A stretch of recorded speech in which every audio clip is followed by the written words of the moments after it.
In this presentation, we will explain the standard procedures used at Dropzone Zwartberg. Approximately 15 minutes before boarding, there will be a gear up call. Gear up immediately and make your way to the boarding area. This is located on the corner of the next hangar. Inform the loadmaster about the composition of your group and which type of jump you will perform. Standing in groups helps the loadmaster to efficiently determine the exit order.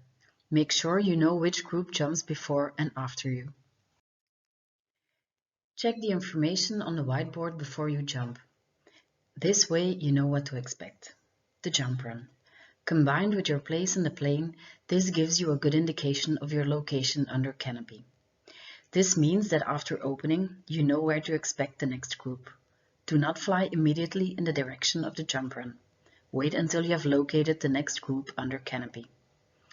When you make jumps with horizontal movement, you must know the direction of the jump run in order to plan your jump. Besides the jump run, the separation time, wind speed and a possible jump limit are noted on the whiteboard as well.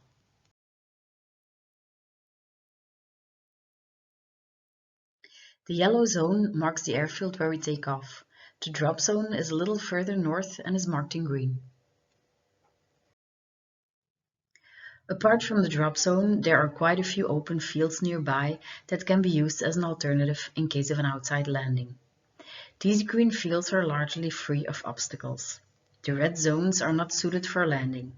These are the industrial zone, the residential area and the airport itself. A house and an adjacent meadow with a fence are also possible obstacles.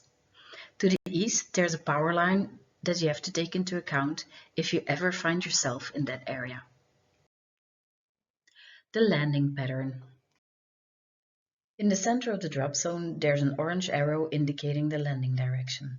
To avoid collisions, it's important to follow this arrow and not the windsock. We expect you to fly a pattern with a downwind leg next to the drop zone, a base leg, and, to conclude, a final in the direction of the arrow. You may land on either side of this arrow by flying the corresponding pattern, right-handed or left-handed. Keep in mind that there is a buffer zone of about 10 meters to the center line. Crossing the center line below 1,000 feet is not allowed. Otherwise, flying a correct pattern would become impossible. If the wind direction changes, the direction of the arrow and thus the landing direction can be rotated as well. The patterns simply rotate with the arrow and can be applied identically in any direction.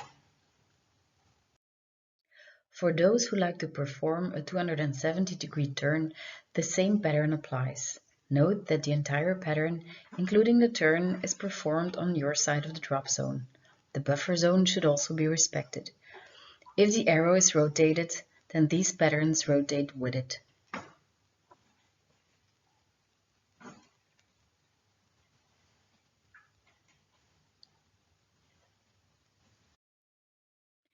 To avoid landing conflicts, the following rules apply. Give way to the skydivers flying below you. This applies to everyone. A 270 is only possible if there is no traffic. Be ready to abort a 270 and switch to a 90 if the conditions call for it.